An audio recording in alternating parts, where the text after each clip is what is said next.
living down under Australia. Today I am doing a video and it's especially for one of the ladies that are on a Facebook page that I'm also on. Her name is Nicole Pangson Eugenio. Nicole, I hope I pronounced that right. She asked if I could do a little experiment to see which one of these three waxes work better, frost less, have a better heat throw, cold throw, all those sorts of things, and which gets less frosting. I think the main one she was concerned about is the frosting, so we're going to do that.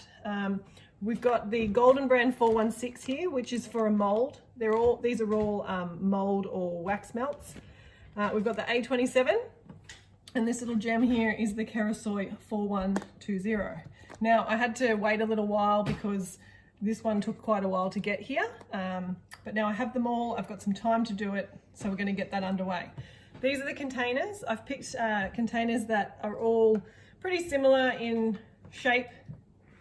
Well, not shape, but you know, the size.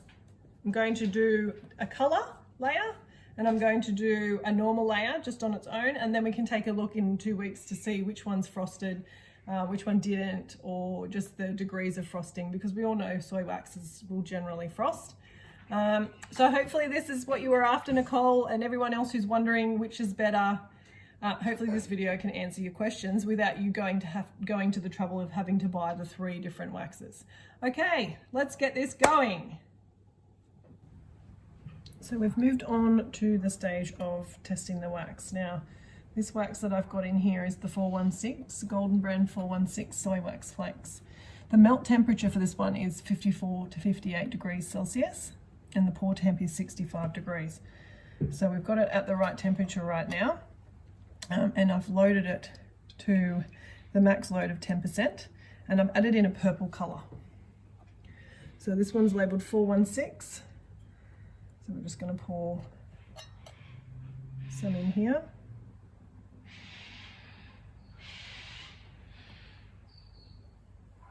All right. So we'll move on to the A27 next, which is a blend of soy. Now the melt temp for that one is the 35 degrees Celsius. Suggested heat range is between 80 and 92.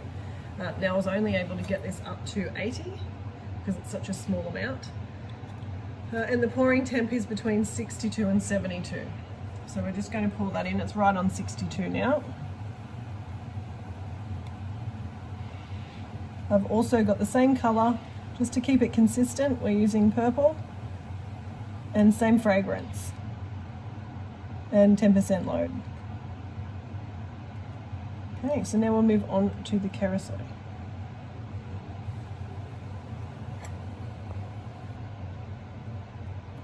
Now I've melted the Kerastoi 4120.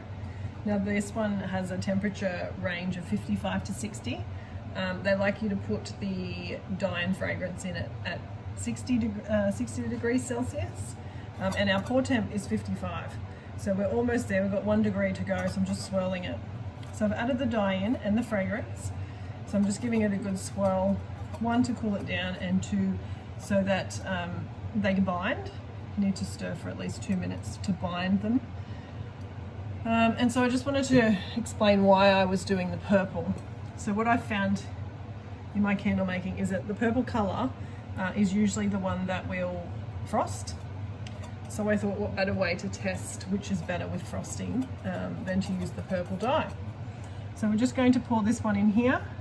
We've got the perfect temp of 55, and in it goes.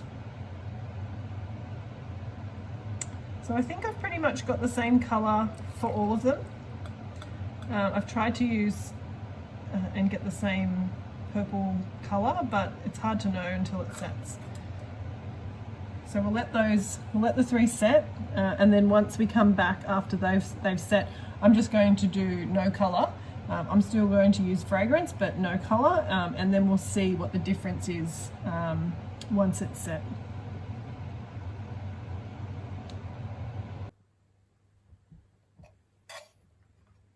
So we're just giving a good stir to the fragrance.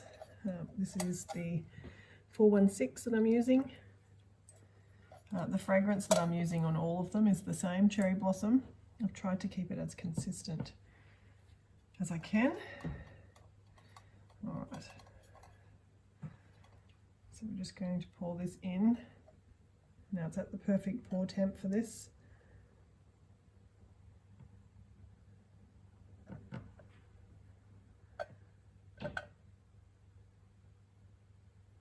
All right, so we'll move on to A27.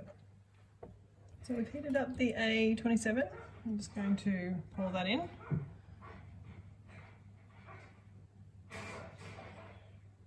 Now they all have the same fragrance load as well, which is 10%.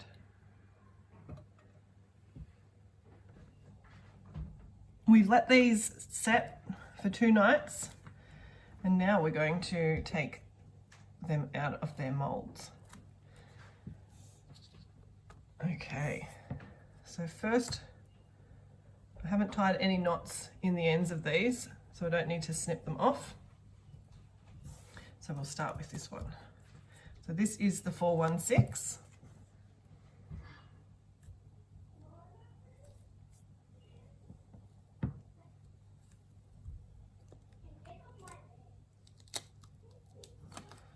All right, so we'll pop this out. Oh. All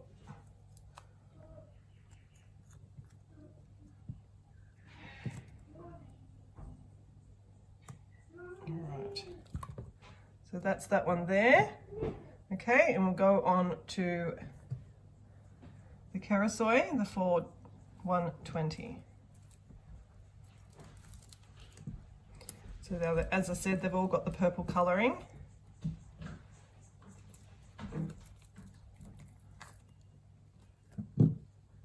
So there we've got Kerastoi and the A27. Now, if I had to pick, this is probably one that I will use again. It seemed to be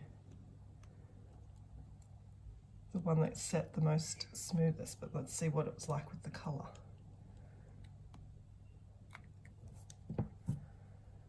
Okay. So we've got a bit of bubbling through here in the colour that you can notice, which you can't notice in the white. Now this is the Kerastoi. This is, just looking at it, it seems to have gone a bit dull, the purple. It's not frosting, but it's, yeah, it's quite, it hasn't got the same colouring brightness in the purple as this one does. Okay, and this was the 416. It's got a little bit of frosting. It's very, I think we're gonna have to do a burn test and see how they burn to make any final determination. So we'll do that. So we've waited about 3 weeks for these results. So thank you, Nicole Pengson and Eugenico. I've done the test. These are pretty much the results. I used the purple, as I mentioned. I actually think the Kerastoi 4120 has come out with the most across the board better colour. It is a little bit of a faded purple that it's come out like, but it has less frosting. It has the one colour throughout, whereas if you look at the 416, there's quite a bit of frosting over here, and then you've got like a solid colour there. So after 3 weeks, this has actually frosted the 416 a lot more. In saying that, the A27 has a better colour. So the purple has come out as a brighter, more vibrant purple. The only issue with this one was it seems to have gotten some sort of bubbling through on the outside,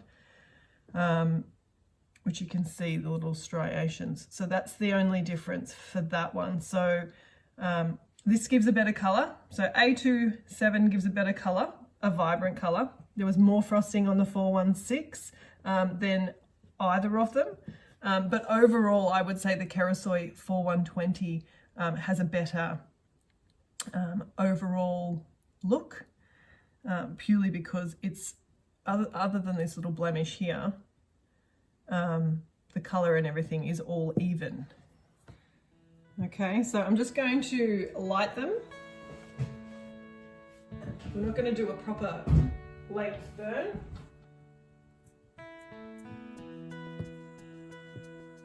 So I will light them just so you can see at the beginning.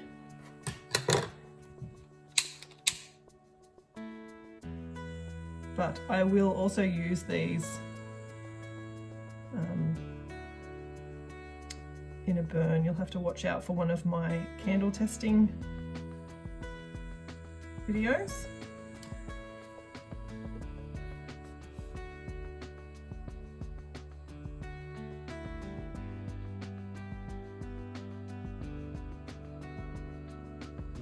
Just move that one onto sticky tape for when it drips. So as you can see, they're all burning quite well. The fragrance it's not a huge punch in the face fragrance, but then I didn't put a great deal in. I probably only did, it was definitely 8%, maybe a little bit closer to 9%. But as you can see, perfect candles. You expect 416 to have frosting. It's a soy blend, so it's going to have some frosting. I prefer this one purely because of the color. It's more vibrant, and this one is still quite good. It's just that it's got a more dull color to it. Okay, hope you liked the video. Don't forget to like, share to your friends, comment, please comment so I can respond to you, and subscribe. Thanks for watching Coastal Living Down Under Australia's testing of Kerastoi 4120. We've got the 416 blend, and under here we've got A27. Thanks very much.